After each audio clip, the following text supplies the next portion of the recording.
നമ്മളിവിടെ പറയാൻ പോകുന്നത് let G is equal to set of all Z in C such that mod Z is equal to 1. അതായത് modulus 1 ആയിട്ടുള്ള complex numbers എല്ലാവരും ലോകത്തുള്ള മുഴുവൻ കോംപ്ലക്സ് നമ്പേഴ്സും മോഡുലസ് വാല്യൂ 1 ആയിട്ടുള്ള എന്ന് വെച്ചാൽ ആരാണത്? ആരാണ്ട് ആ കോംപ്ലക്സ് നമ്പേഴ്സ്?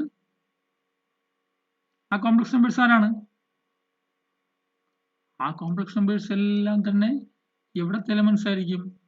യൂണിറ്റ് സർക്കിളിലെ പോയിന്റ്സ് ആയിരിക്കും. ആ കോംപ്ലക്സ് നമ്പേഴ്സ് എല്ലാം യൂണിറ്റ് സർക്കിളിലെ കോംപ്ലക്സ് നമ്പേഴ്സ്, യൂണിറ്റ് സർക്കിളിലുള്ള നമ്പേഴ്സ് ആയിരിക്കും. യൂണിറ്റ് സർക്കിളിലുള്ള നമ്പേഴ്സിന്റെ ഒക്കെ മോഡുലസ് വാല്യൂ 1 അല്ലേ? അപ്പോൾ യൂണിറ്റ് സർക്കിളിലുള്ള കോംപ്ലക്സ് വാല്യൂസിന്റെ ഒക്കെ മോഡുലസ് 1 ആയതുകൊണ്ട് യൂണിറ്റ് സർക്കിളിലുള്ള കോംപ്ലക്സ് നമ്പേഴ്സിന്റെ കളക്ഷൻ ആണ് ആര്? യൂണിറ്റ് സർക്കിളിലുള്ള കോംപ്ലക്സ് നമ്പേഴ്സിന്റെ കളക്ഷൻ ആണ് ഈ ജി എന്ന സെറ്റ്. നമ്മൾ തൊട്ടു മുന്നേ പറഞ്ഞപ്പോൾ ആരൊക്കെ എടുത്തോളൂ? ക്യൂബ് റൂട്ട്സ് ഓഫ് യൂണിറ്റ് എന്നപ്പോൾ ഈ സർക്കിളിലെ 3 പോയിന്റ്സ് എടുത്തോളൂ. Groups of fourth Roots of unit പറഞ്ഞപ്പോൾ ഇതിലുള്ള 4 പോയിന്റ്സ് എടുത്തോളൂ. ഇവിടെ എല്ലാവരും എടുക്കുന്നുണ്ട്. അപ്പോ ഇതെങ്ങനെ പ്രൂവ് ചെയ്യാം ഗ്രൂപ്പ് ആണെന്ന്? അപ്പം ഗ്രൂപ്പ് ആണെന്ന് പ്രൂവ് ചെയ്യാൻ ആദ്യം ബൈനറി പ്രൂവ് ചെയ്യണ്ടേ? ബൈനറി പ്രൂവ് ചെയ്യാൻ വേണ്ടിയിട്ട് ഞാൻ 2 എലമെന്റ്സ് എടുക്കുന്നു. Let Z1, Z2 element of G. ജിയിലെ 2 elements എടുക്കാം. അപ്പോൾ ജിയിലെ 2 എലമെന്റ്സ് എടുക്കുകയാണെങ്കിൽ നമുക്ക് എന്തറിയാം? Z1ന്റെ മോഡുലസും 1 ആയിരിക്കും, Z2ന്റെ മോഡുലസും 1 ആയിരിക്കും. ശരിയല്ലേ? ജിയിൽ വരുന്ന എലമെന്റ്സുകളുടെ പ്രത്യേകത എന്താ? എങ്ങനെയുള്ള എലമെന്റ്സ് മാത്രമേ ജിയിലുള്ളൂ? എങ്ങനെയുള്ള കോംപ്ലക്സ് നമ്പേഴ്സ് മാത്രമേ ജിയിലുള്ളൂ? മോഡുലസ് വാല്യൂ 1 ആവുന്ന കോംപ്ലക്സ് നമ്പേഴ്സേ ഉള്ളൂ. അപ്പോൾ Z1ഉം Z2ഉം ജിയിൽ നിന്ന് എടുത്താൽ അവരുടെയൊക്കെ മോഡുലസ് വാല്യൂ 1 ആയിരിക്കും. Then now നമുക്ക് എന്താ പ്രൂവ് ചെയ്യണ്ടേ? Z1 into Z2 element of G എന്നല്ലേ പറയണ്ടേ? അല്ലേ? For all Z1, Z2 element of G എന്നാലല്ലേ എന്താവുള്ളൂ? Therefore multiplication is binary അല്ലെങ്കിൽ multiplication is closed. 1G ആവുള്ളൂ. Z1 into Z2 ജിയിൽ ഉണ്ടാവണം. അപ്പോൾ Z1 into Z2 ഇവിടെ Z എന്ന എലമെന്റ് ജിയിൽ ഉണ്ടാവുന്നത് എപ്പോഴാ? Z എന്ന എലമെന്റ് ജിയിൽ ഉണ്ടാവുന്നത് Zന്റെ മോഡുലസ് 1 ആവുമ്പോഴാണ്. അപ്പോൾ Z1 Z2 എന്ന എലമെന്റ് ജിയിൽ ഉണ്ടാവുന്നത് എപ്പോഴായിരിക്കും? Z1 Z2 ജിയിൽ ഉണ്ടെന്ന് പറയാൻ പറ്റുന്നത് എപ്പോഴായിരിക്കും? Z1 Z2ന്റെ മോഡുലസ് 1 ആണെന്ന് പറഞ്ഞാൽ മാത്രമേ it implies Z1 Z2 G എന്ന് പറയാൻ പറ്റുള്ളൂ. ശരിയല്ലേ? നമുക്ക് മൾട്ടിപ്ലിക്കേഷൻ ബൈനറി എന്ന് പറയാൻ അതല്ലേ വഴിയുള്ളൂ. അപ്പോൾ Z1 Z2ന്റെ മോഡുലസ് 1 എന്ന് പറഞ്ഞാൽ മതിയല്ലോ. അപ്പോൾ കോംപ്ലക്സ് നമ്പേഴ്സിൽ നമുക്കറിയാം now we have modulus of Z1 Z2 is equal to modulus of Z1 into modulus of Z2 ആണ്. അങ്ങനെ പ്രോപ്പർട്ടി ഉണ്ട്. മോഡുലസ് ആണ്. അപ്പോൾ ഇതെന്താ? 1 into 1 അല്ലേ? 1 into 1 1 അല്ലേ? അതില് ജിക്കകത്ത് മൾട്ടിപ്ലിക്കേഷൻ ബൈനറി ആയല്ലോ. ഇപ്പൊ 2 എലമെന്റ്സ് എടുത്തപ്പോൾ അവയെ തമ്മിൽ മൾട്ടിപ്ലൈ ചെയ്ത പ്രോഡക്റ്റും ആ സെറ്റിൽ തന്നെ ഉണ്ട്. അതുകൊണ്ട് മൾട്ടിപ്ലിക്കേഷൻ ബൈനറി ആണ്. അടുത്ത അസോസിയേറ്റീവ്ലി പറയണ്ടേ? Let Z1, Z2, Z3 element of G. We have multiplication of complex numbers is binary and associate ആണ് അല്ലേ? We have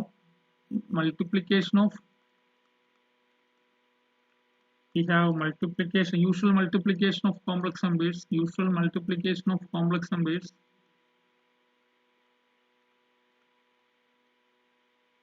is associated. നിങ്ങൾക്ക് അങ്ങനെ ഡൗട്ട് ആണെങ്കിൽ എന്ത് ചെയ്യാം? Z1 is equal to x1 plus iy1, Z2 is equal to x2 plus iy2, Z3 is equal to 3 plus iy3 എന്ന് എടുത്തിട്ട് Z1 Z2 multiply ചെയ്യുക, അതിനെ Z3 കൊണ്ട് മൾട്ടിപ്ലൈ ചെയ്യുക, ആ കിട്ടുന്ന ആൻസറിന് ഇക്വേഷൻ 1 എന്ന് എഴുതുക. അടുത്ത് Z2 Z3 മൾട്ടിപ്ലൈ ചെയ്യുക, Z1ന് ആ പ്രോഡക്റ്റ് കൊണ്ട് മൾട്ടിപ്ലൈ ചെയ്യുക, അടുത്ത് കിട്ടുന്ന ആൻസറിന് 2 എന്ന് എഴുതുക. അത് രണ്ട് ഈക്വൽ ആയിരിക്കും. സംശയമുള്ളവർക്കൊക്കെ ചെയ്തു നോക്കാം. ചെയ്തു നോക്കാൻ നല്ലതാണ്. അപ്പോൾ that is Z1 Z2 into Z3 is equal to z1 into z2 into z2. ഇനി നമുക്കിവിടെ ഐഡന്റിറ്റി എലമെന്റ് ആരായിരിക്കും? ഇവിടെ ഐഡന്റിറ്റി എലമെന്റ് ആരായിരിക്കും? We have 1 is equal to 1 plus I0 അല്ലേ, implies modulus of 1 is equal to എന്താ 1 അല്ലേ, hence 1 element of G ആണ്. Therefore for every Z in G there exists, we can write there exists എന്ന് നമ്മൾ കാണിച്ചല്ലോ, we can write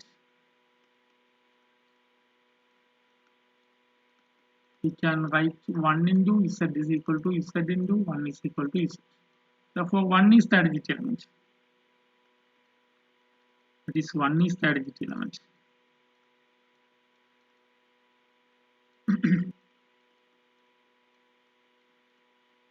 One is the identity element in G.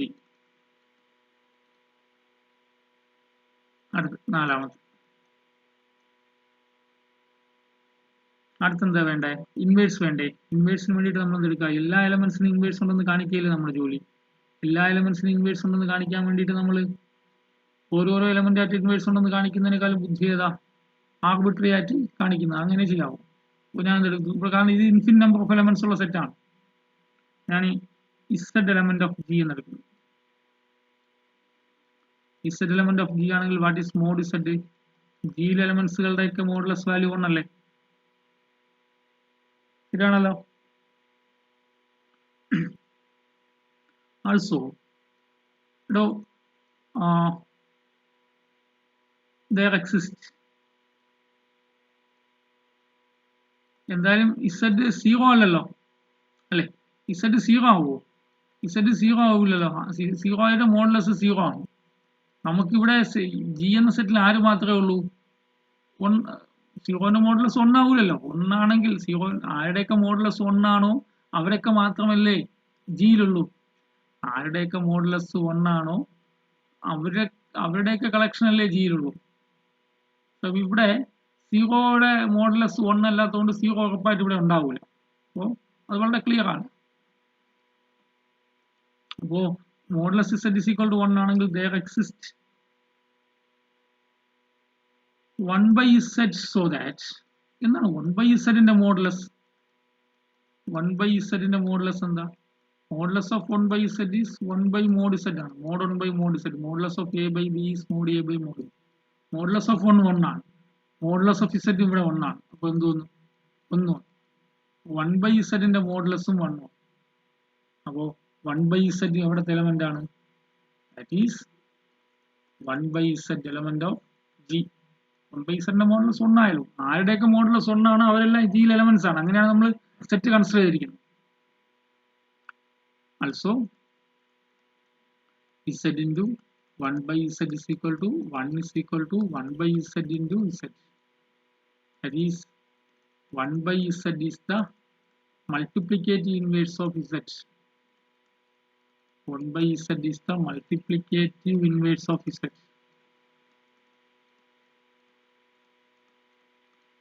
In G.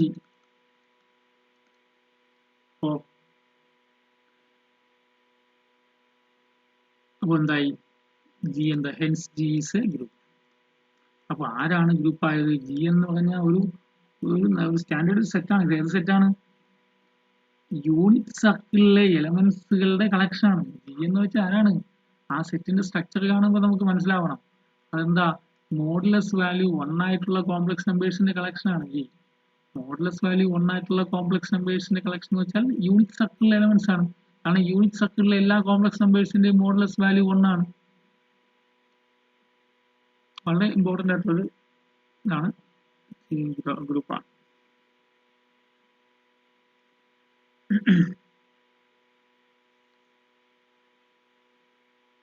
Next ഞാൻ ഒരു theorem പറയാം.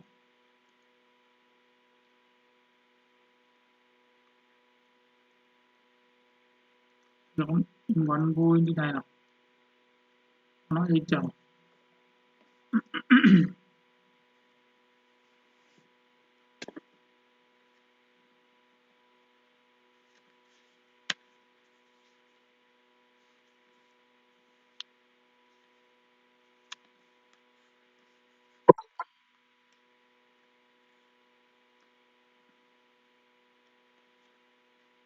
Finite subgroup test ആണ് ഈ ടെസ്റ്റിന്റെ പേര് finite subgroup test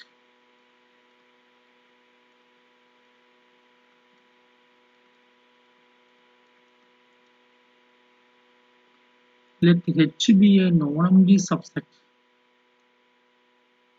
let H be a non-empty subset of H be a non-empty finite subset of a group G full stop if G is closed under the operation if G is closed under the operation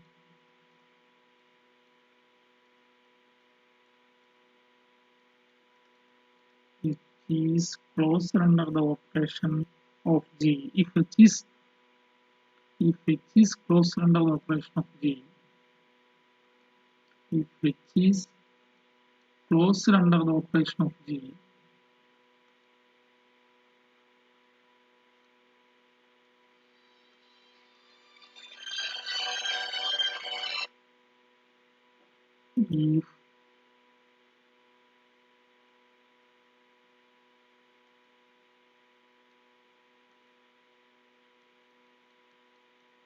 if H is closed under the operation of G then H is a subgroup of G then H is a subgroup of G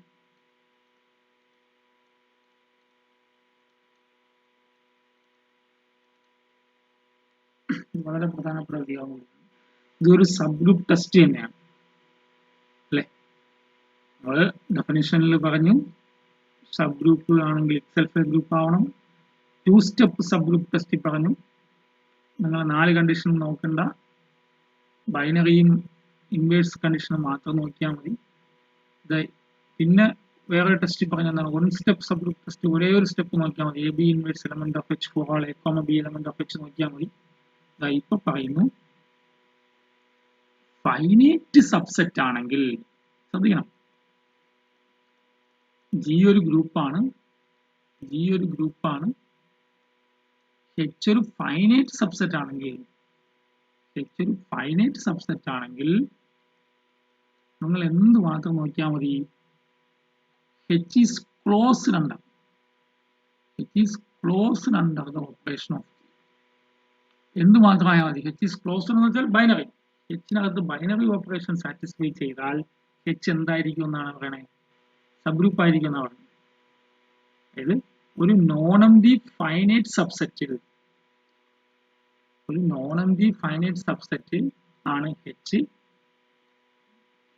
H closed under the operation of G H closed under the operation എന്ന് വെച്ചാൽ എച്ചിനകത്തുള്ള ഏത് 2 elements എടുത്താലും അവയെ തമ്മിൽ close ചെയ്യും അവയെ തമ്മിൽ operate ചെയ്യുമ്പോൾ എച്ചിനകത്തിനുണ്ടാവണം എച്ചിന്റെ അകത്തിനുണ്ടാവണം അതാണ് ക്ലോസ്ഡ് അണ്ടർ എന്ന് ഉദ്ദേശിക്കുന്നത് ബൈനറിയാണ് ബൈനറിന്റെ മറ്റൊരു വാക്കാണ് ക്ലോഷർ പ്രോപ്പർട്ടി അല്ലെങ്കിൽ ക്ലോസ്ഡ് ബൈനറിന്റെ മറ്റൊരു വാക്കാണ് അപ്പോൾ H is closed under the binary operation of G ഇവിടെ ഒരേ ഒരു കണ്ടീഷനേ ഉള്ളൂ എച്ച് ഒരു ഫൈനൈറ്റ് സബ്സെറ്റ് ആവണം എച്ച് ഒരു ഫൈനൈറ്റ് സബ്സെറ്റും എച്ചിനകത്ത് ഓപ്പറേഷൻ ബൈനറിയുമായാൽ എന്ത് നോക്കിയേണ്ട നിങ്ങൾ ബാക്കിയുള്ള 3 കണ്ടീഷൻ നോക്കണ്ട എച്ച് സബ്ഗ്രൂപ്പ് ആയിരിക്കും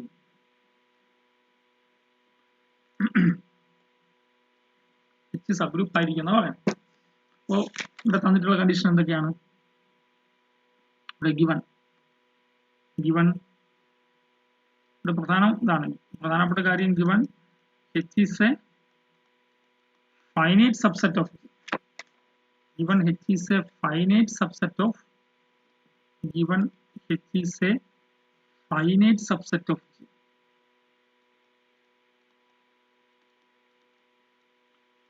Is a finite subset of G.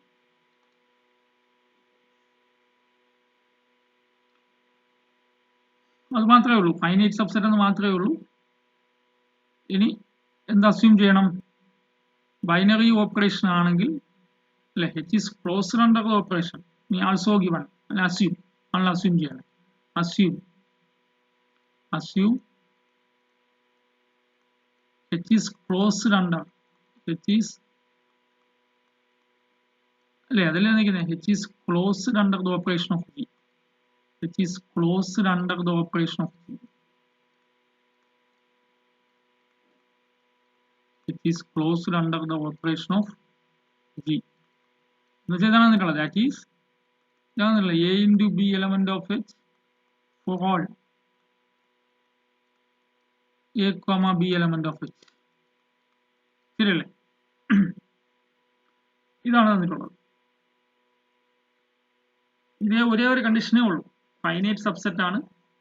വേണമെങ്കിൽ രണ്ട് കണ്ടീഷൻ എന്ന് പറയാം. ഫൈനൈറ്റ് സബ്സെറ്റ് ആണ്, ക്ലോസ്ഡ് ആണ്. നമുക്ക് എന്ത് പ്രൂവ് ചെയ്യണം? നമുക്ക് പ്രൂവ് ചെയ്യാനുള്ളത് to prove H is a subgroup of G. H subgroup എന്നാ പ്രൂവ് ചെയ്യണ്ടേ. ഇവിടെ H subgroup ആണെന്ന് പ്രൂവ് ചെയ്യാൻ വേണ്ടിയിട്ട് ഞാൻ ടു സ്റ്റെപ്പ് ടെസ്റ്റ് ആണ് അപ്ലൈ ചെയ്യാൻ പോകുന്നത്. ടു സ്റ്റെപ്പ് ടെസ്റ്റ് അപ്ലൈ ചെയ്യാൻ വേണ്ടിയിട്ട് എന്ത് മാത്രം മതി? ടു സ്റ്റെപ്പ് ടെസ്റ്റ് അപ്ലൈ ചെയ്യാൻ വേണ്ടിയിട്ട് എന്ത് മാത്രം മതി? ടു സ്റ്റെപ്പ് ടെസ്റ്റ് ആകുമ്പോൾ ബൈനറിയും ഇൻവേഴ്സും വേണമല്ലോ. ഇവിടെ ബൈനറി ഓൾറെഡി നമ്മൾ ഇവിടെ അസ്യൂം ചെയ്ത് വെച്ചിട്ടുണ്ട്. നമുക്ക് ഇനി ഇൻവേഴ്സ് മാത്രം പ്രൂവ് ചെയ്താൽ മതി. ആ തിയറം വെച്ചിട്ട് ടു സ്റ്റെപ്പ് തിയറം വെച്ചിട്ട് two step subgroup test എന്ന തിയറം വെച്ചിട്ട് നമുക്ക് എന്ത് പറയാം? H സബ് ഗ്രൂപ്പ് എന്ന് പറയാം. നോക്കാം. അതിന് വേണ്ടിയിട്ട് ഞാൻ let A element of H നിന്ന് A എന്നൊരു എലമെന്റ് എടുക്കുക. സമയം കഴിഞ്ഞ ഇനി A H-ലുണ്ടെങ്കിൽ നമുക്കറിയാം ഇത് ബൈനറി അല്ലേ, A into A H-ലുണ്ടാവണമല്ലോ. A into A is equal to A square element of H ആയിരിക്കുമല്ലോ. അതേപോലെ A into A ക്യൂബും H-ലുണ്ടാവുമല്ലോ അല്ലേ. അല്ലെങ്കിൽ A square into A cube element of H ആണ്. അടുത്ത് A cube into A raised to 4 element of H ആണ്.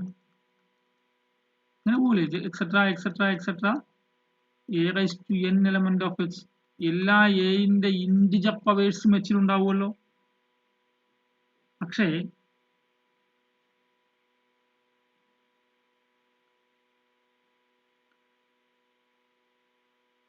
അതായത് ഇങ്ങനെ പൊയ്ക്കൊണ്ടേയിരിക്കും അല്ലെ. A raised to n element of H വേണമെങ്കിൽ ഇങ്ങനെ നമുക്ക് ഇങ്ങനെ പൊയ്ക്കൊണ്ടിരുന്നാൽ H-ൽ എത്ര എലമെന്റ്സേ ഉള്ളൂ? H-ൽ ഫൈനൈറ്റ് നമ്പർ ഓഫ് എലമെന്റ്സ് ഉള്ളൂ എന്ന് അവർ പ്രത്യേകം പറയുന്നുണ്ട്. അപ്പോൾ ഇത് എവിടെയെങ്കിലും ടെർമിനേറ്റ് ചെയ്യും അല്ലേ.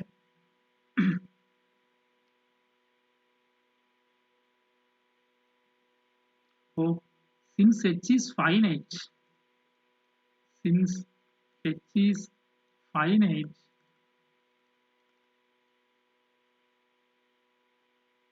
ഇങ്ങനെ എന്താ സംഭവിക്കും? ഇങ്ങനെ ഇൻഫിനിറ്റ് ഉണ്ട് അല്ലേ, എക്സെട്ര ഇങ്ങനെ പൊയ്ക്കൊണ്ടിരിക്കുകയാണ്. ഇവിടെ ഇപ്പൊ നോക്കണേ, ഞാൻ G is equal to R star set of all non-zero real numbers. H is equal to ഒരു ഫൈനൈറ്റ് സബ്സെറ്റ് ആണ്, 1ഉം -1.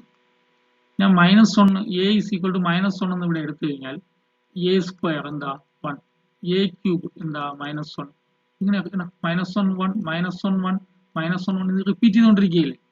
H ഫൈനൈറ്റ് ആയതുകൊണ്ട് ഇങ്ങനെ ഇൻഫിനിറ്റ് Aന്റെ ഇൻഫിനിറ്റ് പവേഴ്സ് ഇങ്ങനെ എടുത്തുകൊണ്ടിരുന്നാലും അത് എവിടെയെങ്കിലും റിപ്പീറ്റ് ചെയ്യും, എവിടെയെങ്കിലും വെച്ച് റിപ്പീറ്റ് ചെയ്യും. Since H is finite, there must be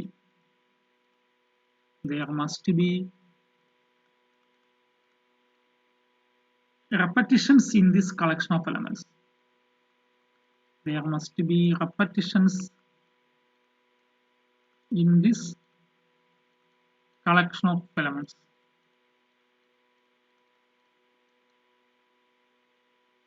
So repetition പറയുന്നത് for some integers r and s. ഇവിടെ നോക്കണേ, ഇവിടെ വന്നൊക്കെ എന്റെ പവറിൽ വരുന്നൊക്കെ ഇന്റിജേഴ്സ് ആണ്. എ സ്ക്വയർ ഇന്റിജർ ആണ്, 2 ഇന്റിജർ ആണ്, എ ക്യൂബ് 3 ഇന്റിജർ ആണ്, എ റൈസ് ടു 4 ഇന്റിജർ ആണ്, etcetera a raise to n integer ആണ്. For some integers r and s we have repeat ചെയ്യുന്നതുകൊണ്ട് ഇവിടെ കണ്ടില്ലേ, ഇവിടെ നോക്ക് എ റൈസ് ടു 1 എ ക്യൂബും സെയിം ആയില്ലേ, a raise to 1 is equal to a cube. ഈ എക്സാമ്പിളിൽ എ റൈസ് ടു 1 എ ക്യൂബും സെയിം ആയല്ലോ. അതേപോലെ for some integers r and s we have a raise to ആറും എ റൈസ് ടു എസും equal ആവും. Where r greater than s. അപ്പൊ a raise to ആറും എ റൈസ് ടു എസും equal ആണെങ്കിൽ രണ്ടിന്റെയും ഞാൻ a raise to r into ആറിലെ വലുത് a raise to r into a raise to minus s രണ്ടിടത്തും കൊടുത്താലോ, a raise to s into a raise to minus s. അപ്പോൾ A raise to r minus s is equal to a raise to 0 ആവൂലേ. അപ്പോൾ A raise to 0 നമ്മളിവിടെ e എന്ന് എടുക്കാം. A raise to 0, a raise to r minus s e. ഇനി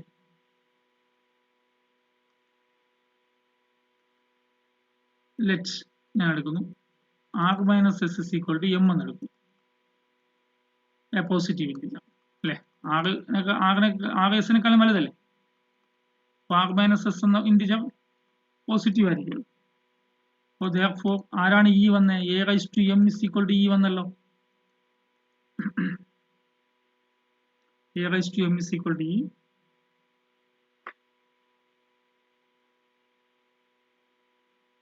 A raised to m is equal to e.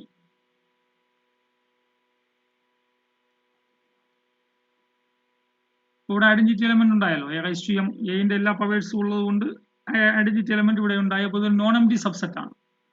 Okay, now നമുക്ക് inverse ഉണ്ടെന്ന് പറഞ്ഞാൽ മതിയല്ലോ. ഇൻവേഴ്സ് ഉണ്ടെന്ന് പറയാൻ വേണ്ടിയിട്ട് let A element of H,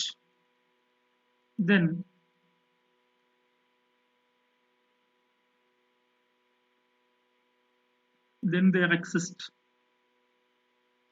then we have, നമ്മളിപ്പോൾ പറഞ്ഞല്ലോ എ ഉണ്ടെങ്കിൽ എന്റെ എല്ലാ പവേഴ്സും എച്ചിലുണ്ടെന്നല്ലേ ഇപ്പൊ പ്രൂവ് ചെയ്തേ.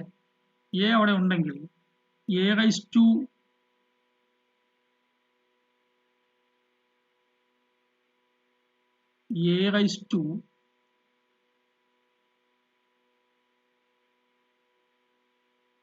എം മൈനസ് 1 എച്ചിൽ എലമെന്റ് ആയിരിക്കുമല്ലോ. A raise to m minus 1 ഇങ്ങനെ എഴുതാം, a raise to m into a raise to minus 1 element of h അല്ലേ.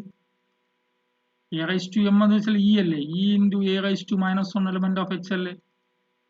E into a raise to minus 1 a raise to minus 1 element of h അല്ലേ. അപ്പോൾ a ഉണ്ടെങ്കിൽ a inverse a raise to, ഇവിടെ എങ്ങനെയല്ലേ, a into a raise to minus 1 is equal to a raise to 0 is equal to identity ആയല്ലോ. A into a inverse is equal to e. അപ്പോൾ a ഉണ്ടെങ്കിൽ a inverse എച്ചിലുണ്ട്. That is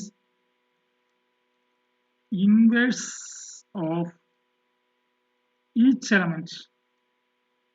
Inverse of each element exists in H.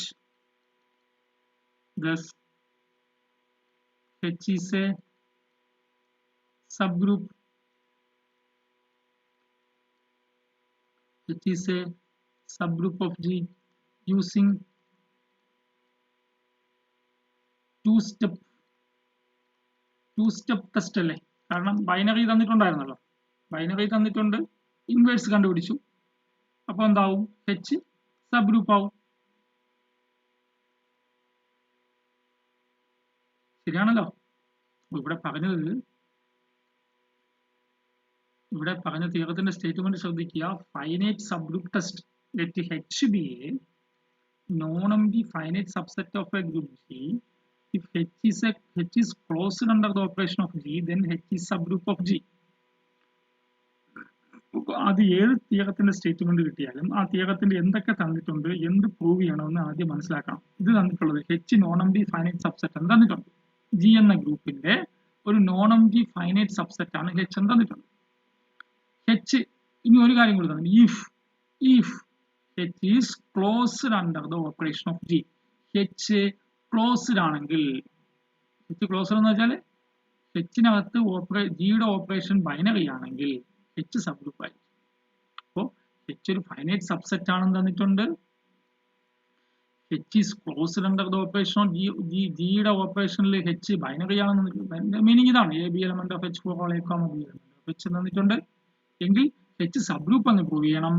H sub group എന്ന് prove ചെയ്യാൻ 2 step subgroup test വെച്ചിട്ട് ഇനി inverse മാത്രം prove ചെയ്താണ്.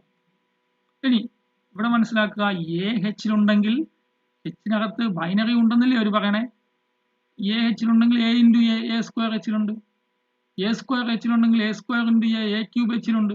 A ക്യൂബ് Hലുണ്ടെങ്കിൽ A cube into A raise to 4 Hലുണ്ട്. Etcetera A raise to N ഉണ്ട്, A raise to N+1 ഉണ്ട്. Aയുടെ എല്ലാ പവേഴ്സും ഉണ്ട്. പക്ഷേ H ഫൈനൈറ്റ് ആയതുകൊണ്ട് ഇതെല്ലാം ഇങ്ങനെ H ഫൈനൈറ്റ് എന്ന് പറയുന്നുണ്ട് പ്രത്യേകം. H ഫൈനൈറ്റ് സബ്സെറ്റ് എന്ന് പറയുന്നുണ്ട്. അതുകൊണ്ട് ഇത് അവസാനിക്കും, എവിടെയെങ്കിലും അവസാനിക്കും. മീൻസ് ഇത് റിപ്പീറ്റ് ചെയ്യും. ഇത് കണ്ടില്ലേ, ഈ എക്സാമ്പിൾ തന്നെ കണ്ടല്ലോ. H is equal to 1 - 1 എന്ന സബ്സെറ്റ് ആണെങ്കിൽ മൂന്നാമത്തെ പ്രവർത്തനം അത് റിപ്പീറ്റ് ചെയ്യും. A റൈസ് ടു 1 A ക്യൂബും സെയിം ആവും. അതുപോലെ H ഫൈനൈറ്റ് ആയതുകൊണ്ട് ഈ Aന്റെ പവേഴ്സ് എല്ലാം എവിടെയെങ്കിലും റിപ്പീറ്റ് ചെയ്യും. Must be repetitions in this collection. For some integers R and S, we have A raised to R ഉം A raised to S ആണ് സെയിം ആണെന്ന് വിചാരിക്കുക. ഇവിടെ A raised to 1 ഉം A ക്യൂബും സെയിം ആയതുപോലെ അല്ലേ, ഇവിടെ 1 raised to 1 ഉം -1 raised to 1 ഉം -1 raised to 3 ഉം സെയിം അല്ലേ. അതുപോലെ A raised to R ഉം A raised to S ഉം സെയിം ആണ്. R ഗ്രേറ്റർ ദാൻ S ആണ്. A raised to R into A raised to, രണ്ട് സൈഡും A raised to -S operate ചെയ്താൽ A raised to R - S A raised to 0. അപ്പോൾ A raised to R - S A raised to 0 എന്ന് വെച്ചാൽ identity അല്ലേ ഈ കേസിൽ.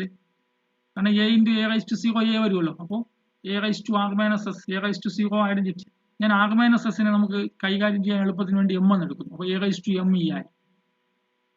ഇനി A H എലമെന്റ് ആണ്, അങ്ങനെയാണെങ്കിൽ A റൈസ് ടു M - 1 അല്ലെ. Aന്റെ എല്ലാ പവേഴ്സും Hലുണ്ടെന്നല്ലേ നമ്മൾ തൊട്ട് മുന്നേ പറഞ്ഞത്. അപ്പോൾ Aന്റെ എല്ലാ ഇൻറ്റിജർ പവേഴ്സും Hലുണ്ട്. M ഇൻറ്റിജർ ആണ്, M - 1 ഇൻറ്റിജർ ആണ്. അപ്പോൾ A റൈസ് ടു M - 1 Hലുണ്ട്. A raise to M - 1 split ചെയ്ത് A raise to M into A raised to -1 എന്ന് എഴുതാം. A raised to M E അല്ലേ. അപ്പോൾ E into A raised to -1, A raised to -1 element of H. So inverse of each element exists in H. Thus H is a subgroup of